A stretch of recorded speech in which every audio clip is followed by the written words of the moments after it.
Welcome to All Things Policy, a daily podcast supported by Pragati, a flagship media initiative of the Takshashila Institution. We're a bunch of policy nerds based in Bengaluru, and we like to bring a fresh perspective to Indian affairs and an Indian perspective to global affairs. So grab a cup of coffee, sit back, and join us for today's chat. Hello, welcome to All Things Policy. In today's episode, I have with me Shrikrishna Upadhyaya, my colleague, and we're going to discuss the recent regulatory change that has been brought about by the Bar Council of India, which opens up doors for foreign law firms to operate in India.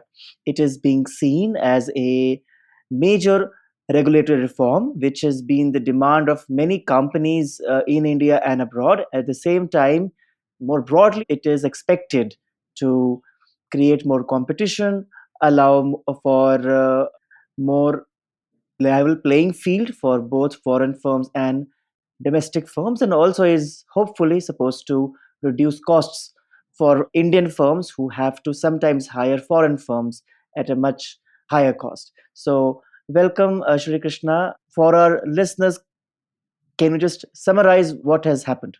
Yeah, sure. Thanks, Saurabh. Thanks for having me. This is a hotly contested issue, and the history dates back to many decades. So, under the Indian law, under the Advocates Act, which governs practice of law in the country, only Indian citizens who have valid degrees are allowed to practice law. Right. The question was whether foreign firms can, in fact, advise Indian companies on matters which they might have a better expertise in, say, law from other jurisdictions, or say in matters of arbitration and so on.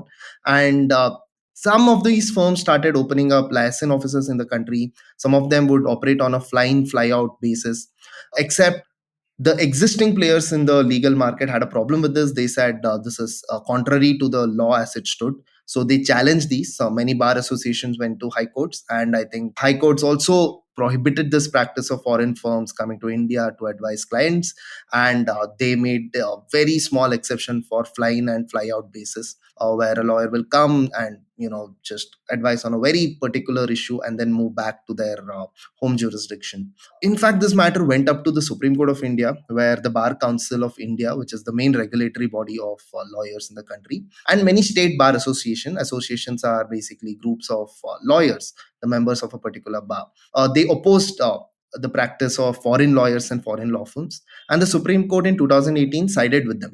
It said that no, under the Indian law as it stands, foreign lawyers cannot be allowed to practice, and it gave BCI, the Bar Council, the authority to make relevant rules in which it can govern such practice if it at all decides to allow foreign lawyers to operate. And this matter was on cold burner for the longest time, right? And suddenly, a couple of weeks back, it was all over the news that Bar Council has issued a notification saying that foreign law firms and foreign lawyers can practice in India. How did this happen? We don't know. What was the regulatory push? I mean, what is the reason behind this regulatory push? We are not sure. It is from you and me and everybody else to guess. But what BC has allowed today is foreign lawyers and foreign law firms to practice in India in a very limited manner. How is this limited? I think there are three broad limitations. First is that they cannot obviously advise on Indian law because they are not practiced to do so. They can only advise on international law, foreign law, or in matters of international commercial arbitration. The second limitation is the foreign lawyers and foreign law firms are allowed to operate on the basis of reciprocity, which is that their home jurisdiction, say a United Kingdom or a Singapore or a USA, should also mete out similar treatment to Indian lawyers. Only if this sort of an arrangement is achieved can the lawyers from those countries come to India and practice, right? So this reciprocity is a big limitation. The third sort of limitation is they will not be allowed to participate in any litigious matter, which means foreign lawyers and foreign law firms cannot appear before courts, tribunals, authorities, statutory bodies, and so on. So the entire scope of litigation in the country will continue and remain to be the reserve of domestic lawyers and domestic law firms. So given these conditions, now foreign law firms are free to apply for a license to Bar Council of India. And there are a bunch of conditionalities for this license. You have to produce certificates, you have to put in security deposit, you have to pay hefty fees in thousands of dollars, and registration will only be given for 5 years at a time, and you have to be renewing that license after every 5 year period. So, I mean, we are not sure how. I mean, some law firms, of course, are happy because they already had India offices abroad. So now they can probably relocate their offices to India. This is particularly true of firms based in UK and Singapore. But we are not sure how much a business will this really attract. One thing which might change, and one of the reasons why the big push has come, is because India wants to become an international commercial arbitration hub. Now, like a Singapore or a London, where a lot of these arbitration matters between, say, MNCs or between countries and MNCs get adjudicated, India wants to emerge as such a hub. And for this reason, they have allowed foreign lawyers to practice. And India is also investing significantly in arbitration infrastructure. We have had huge units being set up in Delhi and elsewhere. So maybe that will pick up. But the overall impact, especially since it's a 5 year period, I mean, businesses like certainty, right? If you have to go before the BCI every 5 years and ask them to renew a certificate, you may be not very tempted to do so. But in any case, it's good news for foreign law firms. It's good news for lawyers in the country who can be hired by these law firms when they set up offices here. And it's also good news for businesses because, like you mentioned, a lot of these businesses had to pay lawyers abroad whenever they wanted advice on, say, international issues, say international taxation or cross-border mergers and joint ventures, transactions which typically require you to have international legal counsels. Now you'll probably, the business cost of hiring such lawyers will be lesser because they are based in India, and they'll of course be staffed by Indian professionals, although the management might be foreign. So in that sense, it's good news, but the overall effectiveness of the reform in the long run, it remains to be seen. Interesting. So I mean, so I'm assuming that so the push here would not be as much in the criminal justice system. It will be more like in commercial law, and I'm guessing like mainly, I mean, like IP laws, right? Because we've seen that a lot of Indian startups and all, they all have to either register themselves in like foreign jurisdiction or have to pay very very hefty fees for IP registrations. So having these would at least, do you think it will help in like improvement of business sentiment in India, or do you think this change is very less in that aspect? So I would say that, yeah, you're right, because it does not touch a criminal justice system at all, because that is mostly litigious, right? It involves litigation before the courts, and foreign lawyers, of course, are barred from litigation. And I don't see that changing anytime soon because there is a stiff resistance against allowing that to take place. And for that, they need to be qualified in Indian laws as well, because criminal courts are essentially domestic laws. But of course, the major change will happen in transactional and corporate work. And like you mentioned, intellectual property is definitely one of the areas, and the others being, like I mentioned, joint ventures, mergers and acquisition, contract drafting, international taxation, and arbitration. Arbitration is one area where I figure there'll be significant sentiment going forward. But from a business perspective, of course, it's better because essentially, I mean, like for with IP registration, maybe it's ultimately governed by the domestic law of a different jurisdiction.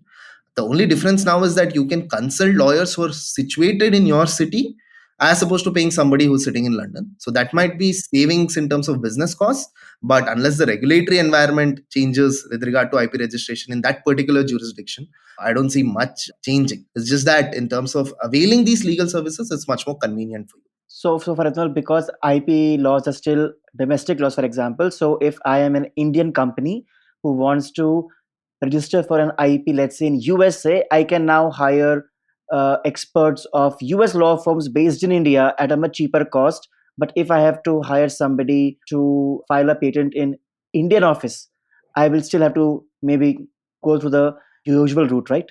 Yeah, that's Okay. that's pretty And correct. how about this? So I mean, you've said arbitration is going to be helpful. So like we have been hearing about like this alternative dispute resolution mechanism. So it includes mediation, arbitration, reconciliation, and things like that. So like, will this impact all of these or just arbitration?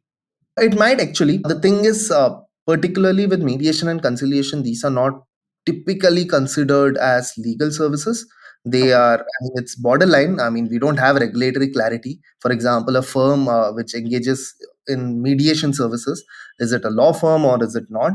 We don't have clear picture as of today. It will only develop with time. I do believe that most people consider these to be non-legal services because they're not advising on any law as such. They're just trying to conciliate or mediate a dispute between two parties. So I'm not sure if foreign firms who set up in offices in India can be prevented from offering these services. But of course, this remains to be seen because again, there is always reaction to any reform, right? So in case certain lobbies in India feel that foreign firms are eating away at our pie, they will put up resistance, and then bar council will have to decide whether mediation and conciliation services can be offered by foreign law firms or not. But I don't see there being a bar against that.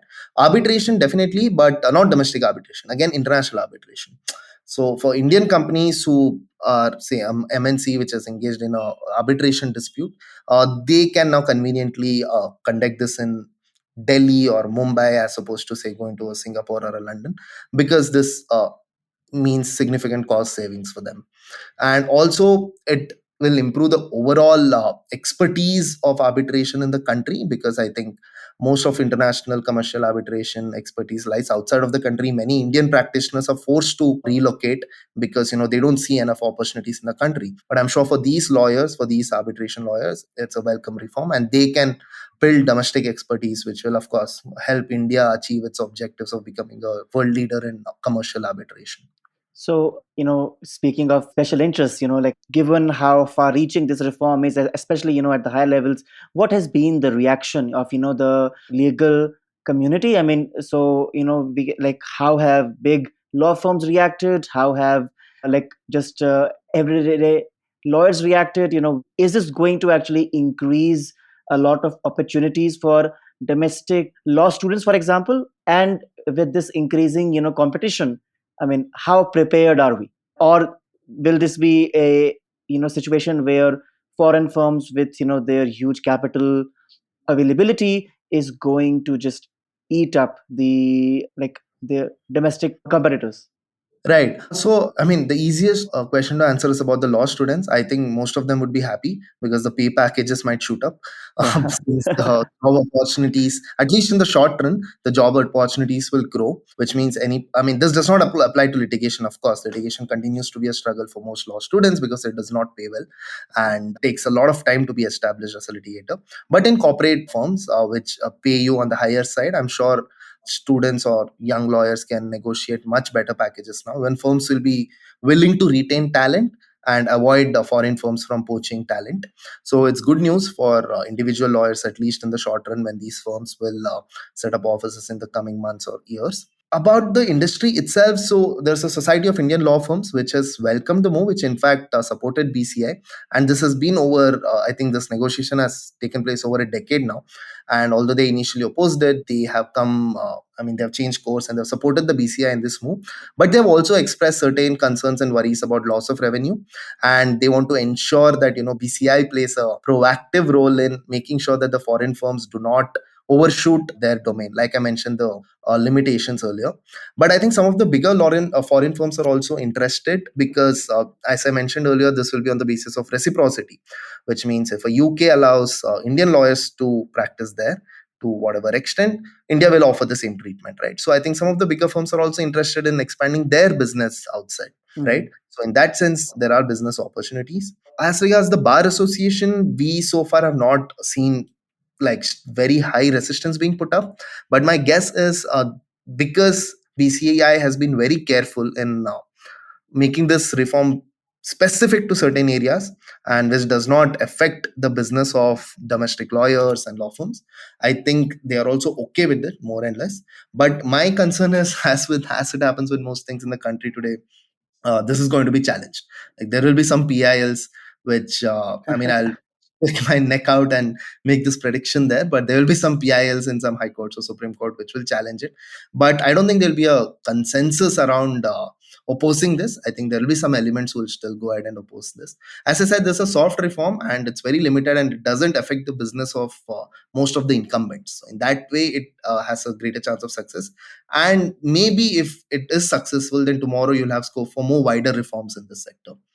But on the So capital, I yeah, have much more to say because, like you said, there is a discrepancy in terms of competition now, right? yeah. Because foreign firms will have foreign capital, and that's endless when compared to the limited domestic capital available for lawyers in the country. And this is because of certain regulatory reasons, which I will take up later. Stay tuned to All Things Policy. We'll be right back after a short commercial break.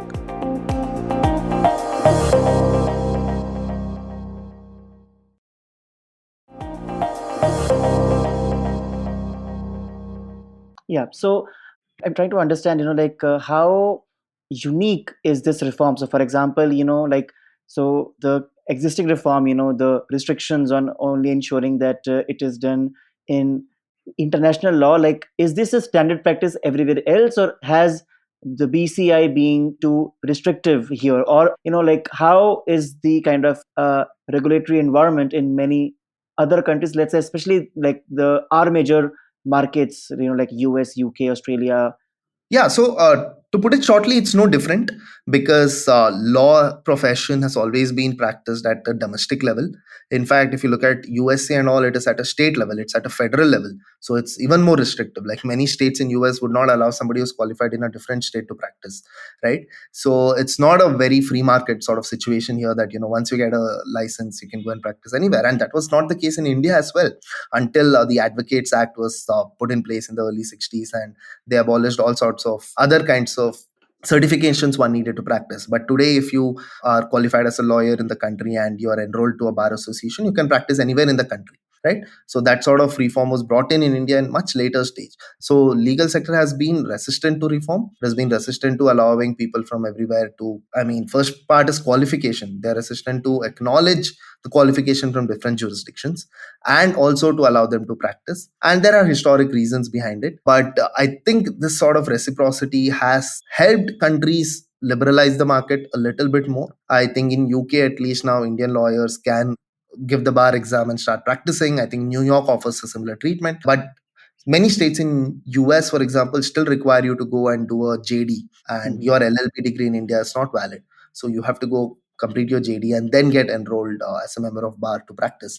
So essentially, what India is doing today is quite commendable in that sense. What BCI has done today is taken a step which I think will sort of help in globalizing the legal market going forward.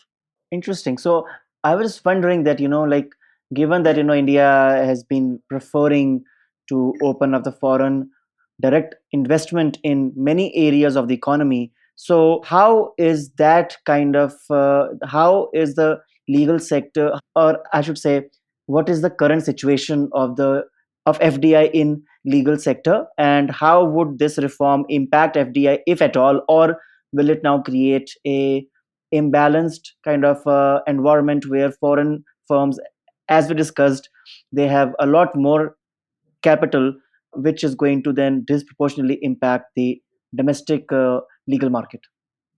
Yeah, you're right. Absolutely. And this is one of my pet peeves for the longest time, right? So, India has taken proactive steps towards allowing foreign capital beginning from the early 90s. And today, almost all sectors are liberalized.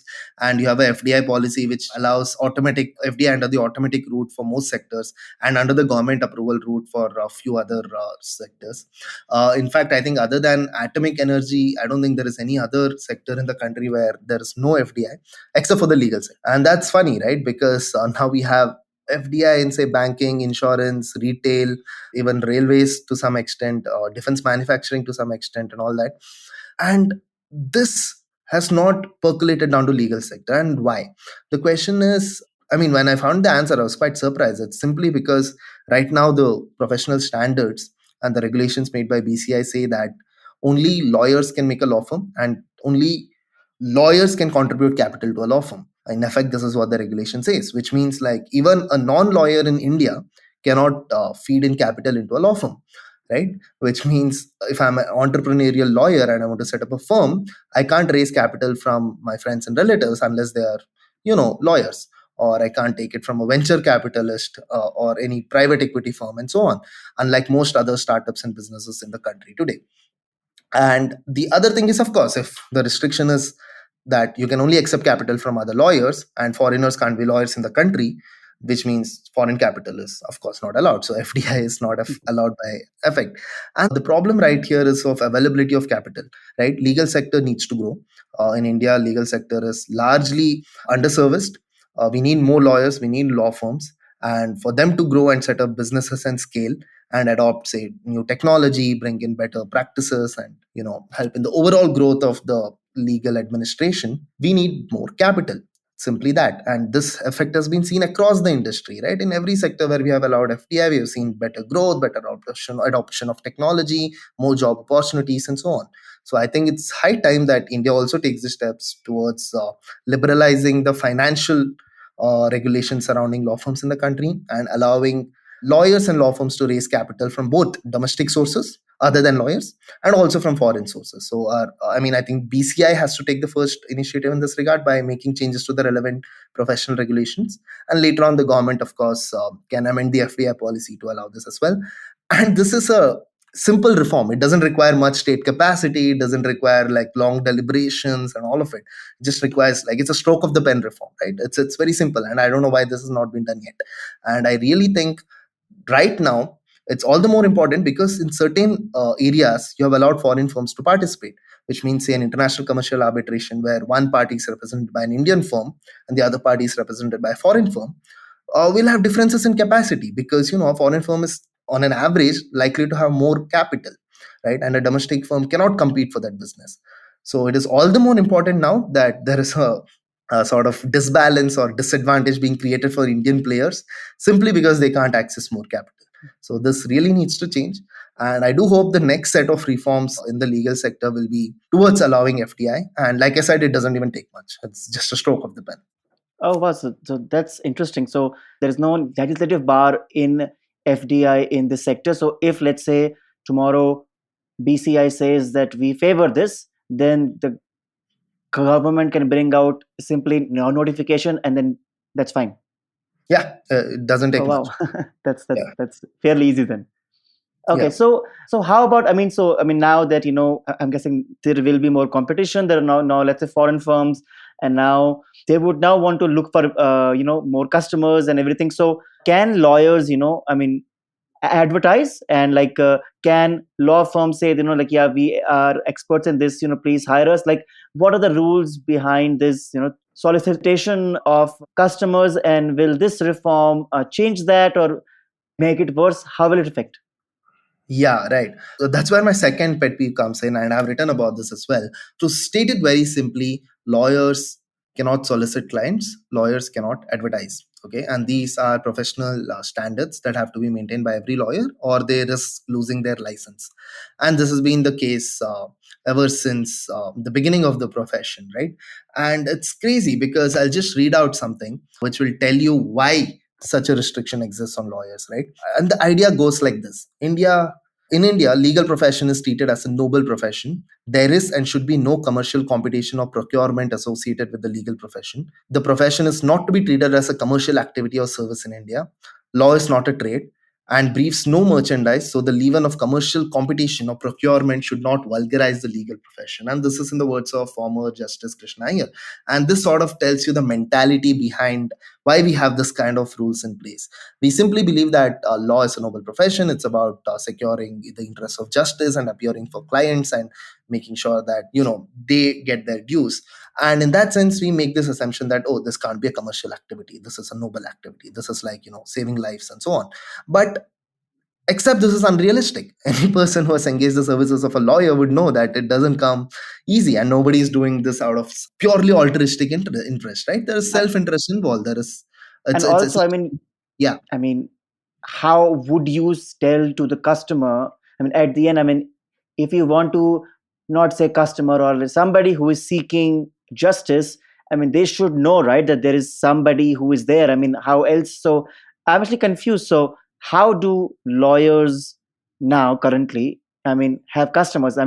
Like, do they just like sit in their office and hopefully someone does pass by? How does it work? Yeah, that's exactly my point, because this creates two problems for new and upcoming lawyers, especially in the field of litigation, because it's far more difficult to attract clients as opposed to law firms where you have your commercial clients. The problem is, one, as you said, it creates an entry barrier.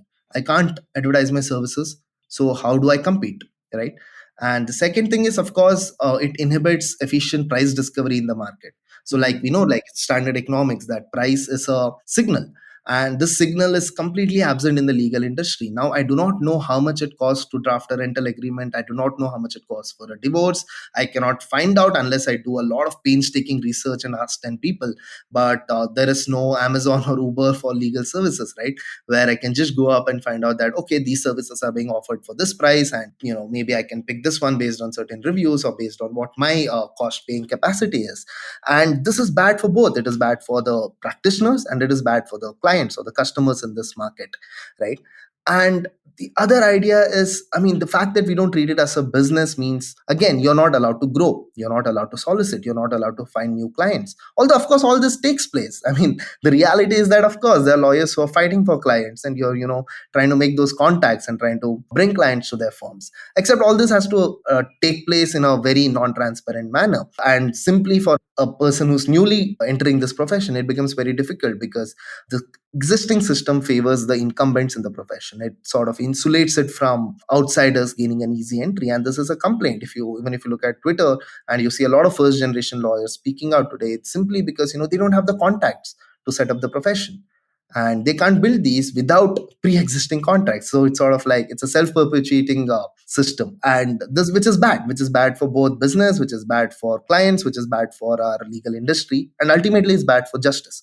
True, and I guess it also then adds to the point where there is so much disparity between legal costs, right? So there are some lawyers who, because they, like, so there's always this complaint that especially in litigation, lawyers are paid extremely less. Like, and then Yeah. there are some, we see that there's like some very famous lawyers whose fees is in lakhs, or if you're a lawyer in Supreme Court, then it's in crores. So I guess if you are allowed this price discovery, and if people know, like, okay, if I want to, as you said, like, file a rental agreement, how much will it cost? It will just help consumers and the lawyers both, right?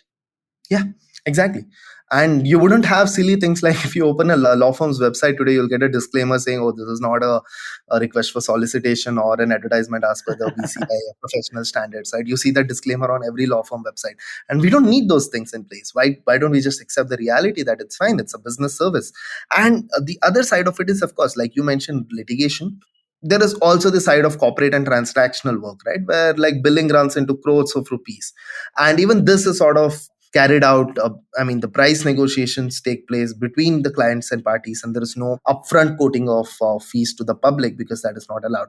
But like I said, the problem here is if you don't have price competition, the industry doesn't grow, it doesn't innovate, it doesn't change with time, right? And for example, a new player, like you have seen in most industries which get disrupted, right? A new player comes in and they realize that, okay, this is the prevailing price level, undercut the competition and grow my base, right? And that's something which is possible because you know the prices in the market.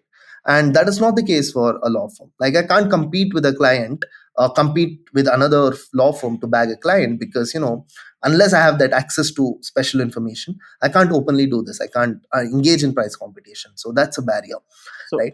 Yeah. yeah, so I am also guessing that because of this barrier, I guess, like, the BBC, a lot of startups, disrupting like all these like sectors. So this also becomes a barrier for legal startups as well, I'm guessing.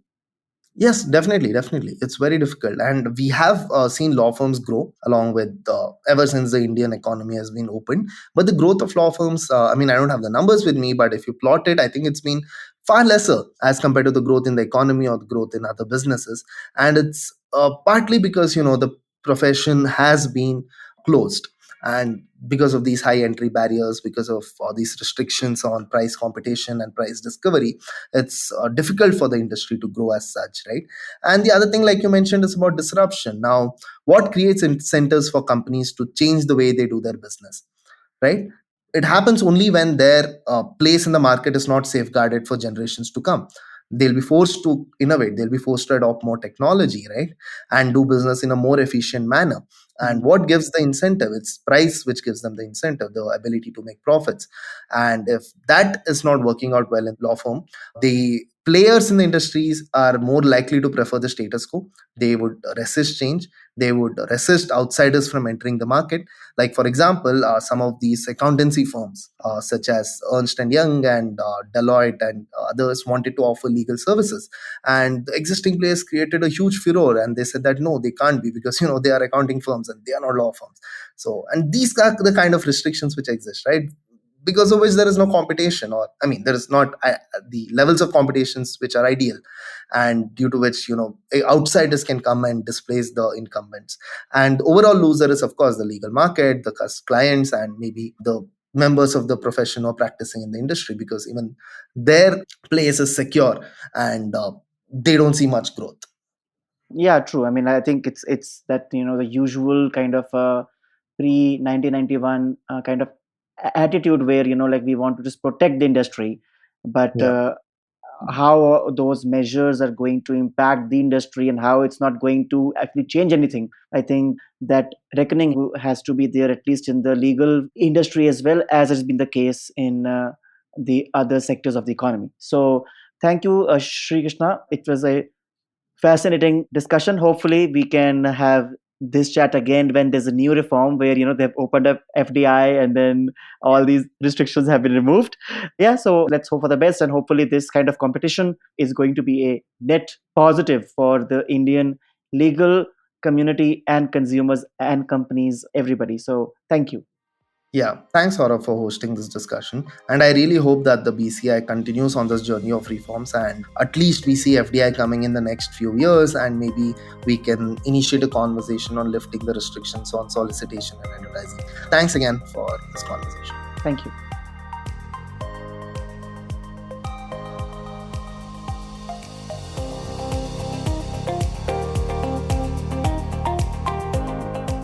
If you liked our show, don't forget to check out other interesting podcasts on the IVM network.